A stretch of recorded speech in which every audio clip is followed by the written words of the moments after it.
I was driving in my hometown in Indianapolis, and I was stopped by the police, and they shined the light in the back of the car and saw the cello sitting in there, and asked me, where'd you get that thing and all that stuff, and I said it's mine, and they didn't believe me, and they were going to arrest me for stealing it, and they told me, well, it was a big joke to them, like, oh yeah, that's yours, and they told me, okay, well, play it, and so I actually had to pull the cello out. I stopped in this alley in Indianapolis.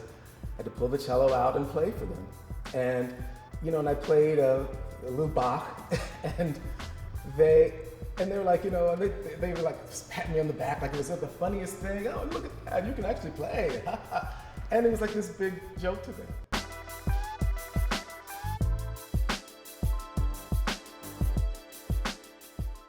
Black folk don't listen to classical music is something I've heard since the first day I listened to classical music.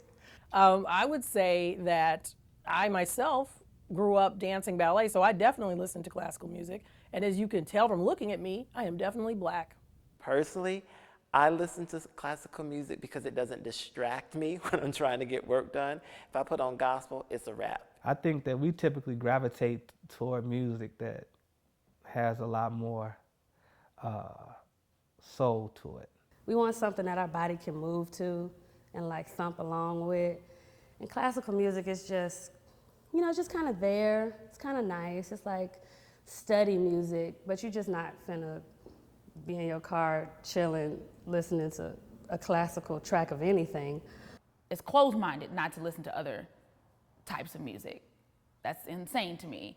I think the barrier sometimes when we say classical, we're really saying European, because that's who we think of in terms of classical music. But I often think of classical music like Sun Ra or Phil Karan and the masters who are classical. Classical music, to me, is more about technicality than musicality. And it's more about like the theory of music and writing notes down and, old white men in gray wigs just sitting in a woodshed getting ink and writing notes and like, this will be the greatest measure of music ever. Classical music composers, can I name some?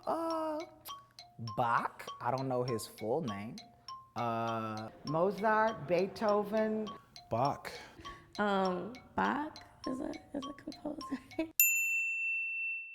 Everybody knows like when you hear those, like the melodies, you don't know what they're called though. You're just like, da-da-da-da, da-da-da-da. I don't even know what that's called. Beethoven's fifth, I don't know, seventh.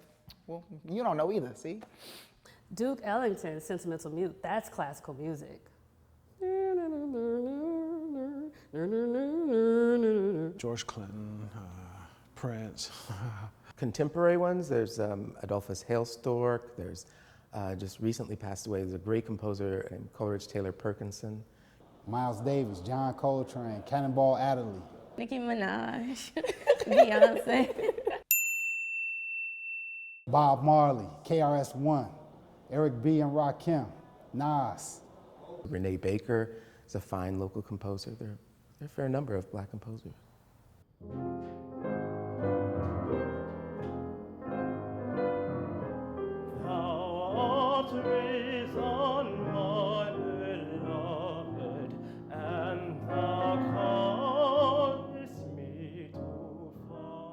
So the reason why I perform classical music, a major reason is to showcase that in the 21st century, Black people are doing this, and it's not something that's meant for a particular group. We can still see ourselves on the stage performing, whether it's conducting, singing, playing an instrument. So my mission of doing this, pursuing classical music, is to showcase that you don't have to be a rapper, which is great. You don't have to be a football player, that's great too. But you don't have to do what media, society states that you have to. And the day that thou art seeking gives such rapture as the darkness, gives such rapture as the